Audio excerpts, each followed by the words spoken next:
YCP ప్రభుత్వంలో రాష్ట్ర గంజాయి ఆంధ్రప్రదేశ్ గా మారింది. ఎన్డీఏ కూటమి ప్రభుత్వం వచ్చిన తర్వాత ఈగల్ స్థాపించి గంజాయి సాగును జీరో చేశామని రాష్ట్ర హోంమంత్రి అనిత అన్నారు.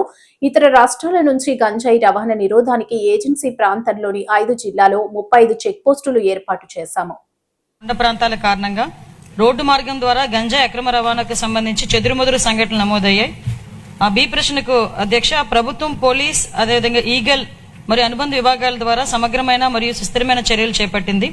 ఆ వివరాలను అనుబంధంలో జతపరచడమైంది. అధ్యక్ష, ప్రభుత్వం చేపట్టిన సుస్థిర చర్యల వల్ల పార్వతీపురం, మన్యం జిల్లాలోని ఆంధ్ర, ఒడిశా సరిహద్దు వెంబడి కఠినమైన మరియు నిరంతర నిఘా ఉంచడం ద్వారా పాలకొండ శాసనసభ నియోజకవర్గం గుండా సాగే గంజాయి అక్రమ రవాణాను సమర్థవంతంగా అరికట్టడం అవుతుంది. అధ్యక్ష, ధన్యవాదాలు అధ్యక్ష. అధ్యక్ష, 2019-24 సమయంలో ఆనాటి జగన్మోహన్ రెడ్డి సమయంలో, ముఖ్యమంత్రి గారి సమయంలో, ఈరోజు ఆంధ్రప్రదేశ్ రాష్ట్రంలో గంజాయి సాగుకి అలాగే విస్తీర్ణం కూడా చాలా ఎక్కువగా ఉండేది అధ్యక్ష. అయితే మన కూటమి ప్రభుత్వం వచ్చాక గంజాయి పూర్తిగా ఆంధ్రప్రదేశ్ రాష్ట్రంలో కానీ పూర్తిగా నిర్మూలించబడింది అధ్యక్ష. అయితే మా పాలకొండ నియోజకవర్గం బోర్డర్ అధ్యక్ష, అంటే ఒరిస్సాకి బోర్డర్ అధ్యక్ష, ఈ నియోజకవర్గాల్లో ఎక్కువగా, అంటే ఒరిస్సా బోర్డర్ నుంచి ఎక్కువగా ఈ గంజాయి సాగు ఎక్కువగా రవాణాకి ఎక్కువగా అవకాశం ఉంది అధ్యక్ష. అంటే గౌరవ హోంమంత్రి గారికి నేను అడుగుతుందండి అధ్యక్ష, ఏమైనా ఇంకా పటిష్టమైన చర్యలు, ఈ పటిష్టమైన చర్యల వల్ల గంజాయి రవాణా అనేది పూర్తిగా, అంటే పటిష్టమైన చర్యలు పెంచడం వల్ల గంజాయి రవాణా పూర్తిగా అరికట్టవచ్చు అధ్యక్ష. అటువంటి చర్యలు ఏమైనా ఇంకా పూర్తి స్థాయిలో గట్టి భద్రత ఏర్పాటు చేసి పూర్తి స్థాయిలో నిఘాను పెంచి ఈ అక్రమ గంజాయి రవాణా ఇంకా పూర్తి స్థాయిలో అడ్డుకోవాలని గౌరవ హోంమంత్రి గారికి అడుగుతున్నాను అధ్యక్ష. మంత్రి గారు. అధ్యక్ష, గౌరవ సభ్యులు చెప్పిన ప్రకారం అధ్యక్ష, యాక్చువల్గా మనకి 2019 తర్వాత గంజా సాగు ఇంచుమించుగా ఎలా అయిపోయిందంటే గంజా ఆంధ్రప్రదేశ్గా మన సంగతి మనందరికీ తెలుసు. తర్వాత మనకి ఎన్డీఏ గవర్నమెంట్ వచ్చిన తర్వాత ఇమీడియట్ గా దాన్ని ఈగల్ మనం స్థాపించుకొని ఈగల్ ద్వారా మాక్సిమం గంజా సాగునైతే అధ్యక్ష నేను చాలా హ్యాపీగా చెప్పగలను, గర్వంగా కూడా చెప్పగలను. ఈ రోజు ఆంధ్రప్రదేశ్ లో గంజా సాగు అనేది జీరో కల్టివేషన్ అధ్యక్ష. ఎక్కడా కూడా గంజా సాగు లేదు అని చెప్పి సభాపూర్వకంగా మీ అందరికీ కూడా తెలియజెప్పడానికి కూడా అందరి సహకారం లభించినందుకు కూడా అందరికీ కూడా నేను ధన్యవాదాలు తెలియజేసుకుంటున్నాను అధ్యక్ష. ముఖ్యంగా ఇప్పుడు మనకి ఉన్న ప్రాబ్లం కాస్త ఏఓబి ప్రాంతాలు, అంటే ఒరిస్సా నుంచి వచ్చేటప్పుడు కానీ కొంత ట్రాన్స్పోర్టేషన్ అయితే మన ఆంధ్రప్రదేశ్ గుండా సాగుతుంది. ఇప్పుడు ఎక్కడైతే దానికి సంబంధించి ఇంత ముందు చెక్ పోస్టులు అయితే ఏర్పాటు చేశారు, కానీ చెక్ పోస్టులను కూడా ఎక్కడ కూడా నిఘా పెట్టి కానీ కొంచెం దాన్ని బాగా ఎక్కువగా ఎఫెక్టివ్ గా పనిచేసేటట్టుగా ఎక్కడ కూడా పెట్టుకోవాలి. ఆల్రెడీ మన ఎన్డీఏ గవర్నమెంట్ వచ్చిన తర్వాత అధ్యక్ష చూసుకుంటే 1-2 చోట్ల మాత్రమే చెక్ పోస్టులు ఏర్పడే పరిస్థితి. కానీ మనం ఏం చేసామంటే ఇప్పుడు ఇంటర్ స్టేట్ చెక్ పోస్టుల కింద సుమారుగా 5 జిల్లాల్లోని కూడా దగ్గర 35కి పైగా చెక్ పోస్టులు పెట్టుకున్నాం అధ్యక్ష. ఆ చెక్ పోస్టుల దగ్గర కూడా ఎస్పెషల్లీ ఇప్పుడు మనకి పాలకొండ కాన్స్టిట్యుయెన్సీకి సంబంధించి రాయగడ, గునుపూర్ దగ్గరలో ఉంటుంది అధ్యక్ష. అక్కడ బత్తిలి అని ఒక చెక్ పోస్ట్ కూడా ఏర్పాటు చేసుకోవడం జరిగింది.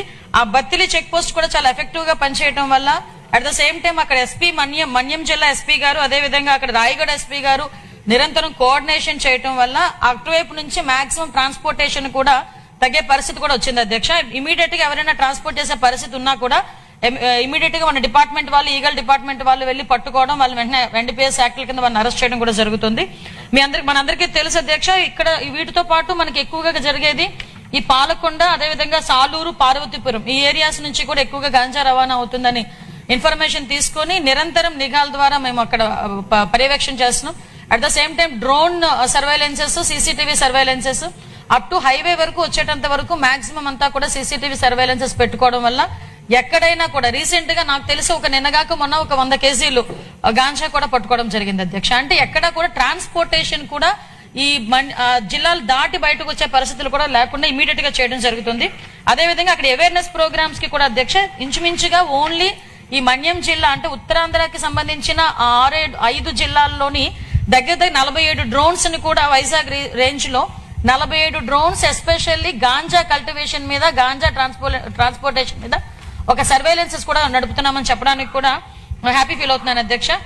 మనం చూసుకుంటే అధ్యక్ష, ఇప్పుడు మన గవర్నమెంట్ వచ్చిన తర్వాత నుంచి ఇప్పటి వరకు కూడా 5 జిల్లాలకి సంబంధించి 1423 కేసులు నమోదు చేయడం అయింది అధ్యక్ష. 762 వాహనాలను సీజ్ చేయడం జరిగింది. అరెస్ట్ అయిన వాళ్ళు 3515 మందిని అరెస్ట్ చేశాం.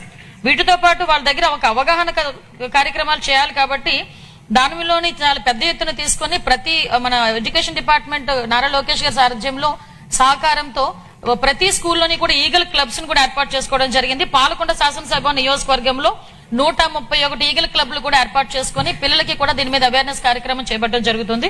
అదేవిధంగా అధ్యక్ష మన్యం జిల్లా మొత్తం చూసుకుంటే 493 ఈగల్ క్లబ్స్ ఉన్నాయి అధ్యక్ష.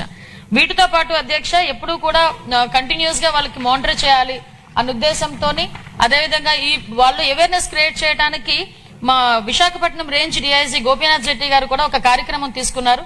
పాయక్రోపేట టు ఇచ్చాపురం అభ్యుదయం అని చెప్పి ఒక సైకిల్ యాత్ర కంటిన్యూస్ గా సైకిల్ యాత్ర చేస్తూ ప్రతి గ్రామాన్ని కూడా టచ్ చేసుకుని అవేర్నెస్ ప్రోగ్రామ్ తీసుకుని వెళ్లారు అధ్యక్ష. ముగింపు కూడా మన ఇచ్చాపురం శాసనసభ్యులు అశోక్ గారి ఆధ్వర్యంలో చాలా మంచిగా జరిగింది. ఒక పక్క అవగాహన కార్యక్రమాలు, ఒక పక్క సర్వైలెన్సెస్ రెండు కూడా కోఆర్డినేట్ చేసుకుంటూ అవే కాకుండా ఇంటర్ స్టేట్ కోఆర్డినేషన్ తో కూడా మనం ముందుకెళ్తూ ఈ ట్రాన్స్పోర్టేషన్ అనేది అరికట్టడానికి కూడా మేము